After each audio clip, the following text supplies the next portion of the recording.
Hey guys, Todd with 306 Foxbody. I'm going to talk about something that I don't think too many people have talked about, especially in the Foxbody community.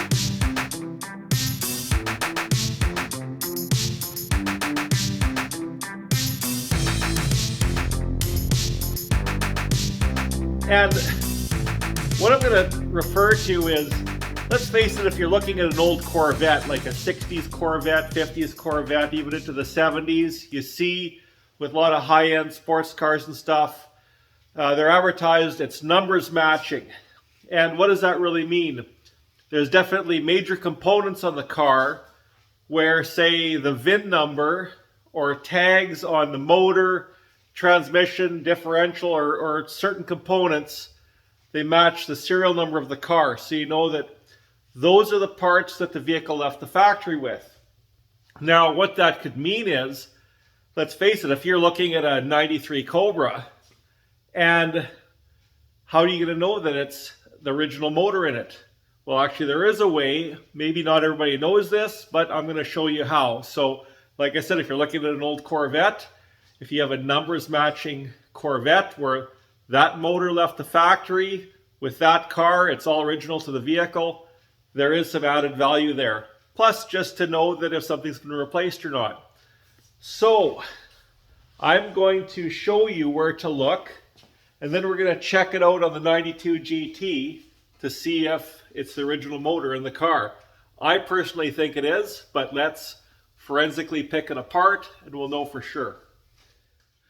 So here we have a nice little roller cam 302, sort of just a motor I'm going to have just as a spare. I might do something with it someday, and I'll show you where to look. Let's just check it out. So you go to the engine and you go to the back of the block. On the back of the China wall, there's actually a partial VIN number stamped in there. So I'm going to clean this off and we're going to see what it says. So I got my 3M Scotch-Brite wheel.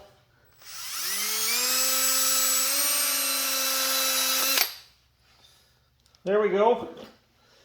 So as you can see, there's a M185161.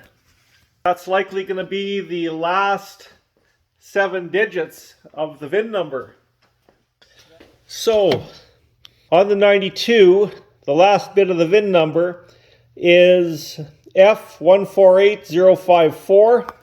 So obviously with a VIN number, there's 17 characters. We know the last 7 characters on this motor, and we would need to know the first 10 to know exactly, precisely which car that motor came out of. But, you know, it could have been from 85 to 93. I don't know. I've looked at some 351 Windsors, say out of an F-150. I didn't see any stampings on the back of those blocks. I'm not saying that there isn't years that they could have had it, but on a Foxbody Mustang, this is one more piece of the puzzle. Let's dig into the 92 to see if we can read that 7 digits on the back of the block and verify that that's the original motor to this car. To me, that adds value. And, you know, 5, 10, 15 years ago, not many guys may have worried about it, but as the values of these cars goes up, and as the authenticity of each car becomes more important, and the history of it, it's something that's nice to know. So we're going to see if it's numbers matching. Okay, I just popped the hood. This might be a little bit harder than I anticipated, but this is what we got to do. I'm just going to grab a light here. Let's see if we can look back there. Boy, this isn't going to be very easy. It's not exactly going to be a 30-second thing, but yeah, here we go. So I'm just looking on this just to get to the right spot. It's just to the left of center is I want to find the number. And of course the bell housing will be here. So I looked on the 93 or 92, sorry, I can actually technically just see the back of the block. I know it's so hard for me to show it right now, but I'm going to try and get in there with something to wipe that. So once you are able to clean that back part of the block off, like it's tough to get at. I kind of went from the top, and then you'll feel the fuel line crossover hose.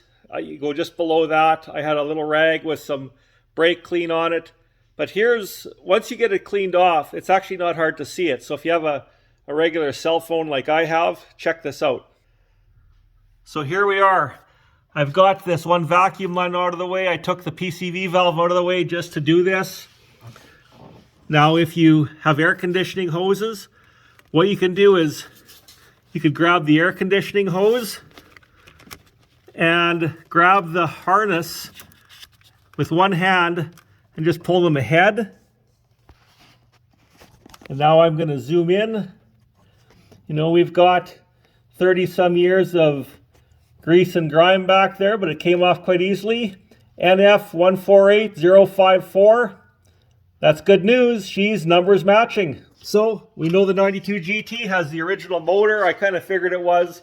The nice thing to know is on a Foxbody Mustang, you could tell if the car is numbers matching or not.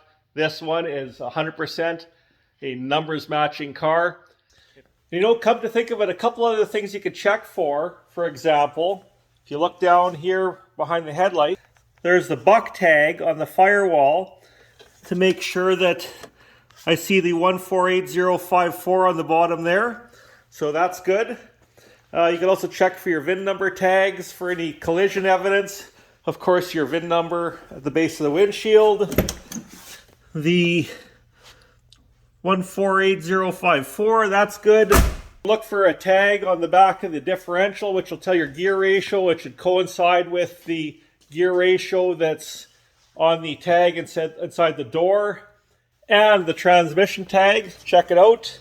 Here's one on the back of a T5. And that will have some specific information on there to tell if it's a period correct transmission. I'm not exactly sure if there's anything VIN number related on those transmission tags. I don't think there is, but guys, correct me if I'm wrong, but it's still one other tag to look for on a car. It's not just something in the Corvette world or with other vehicles, but now you can tell if your Foxbody has a numbers matching motor. Hope this tip helps you guys out. Thanks for watching, and we will catch you in the next video. Cheers.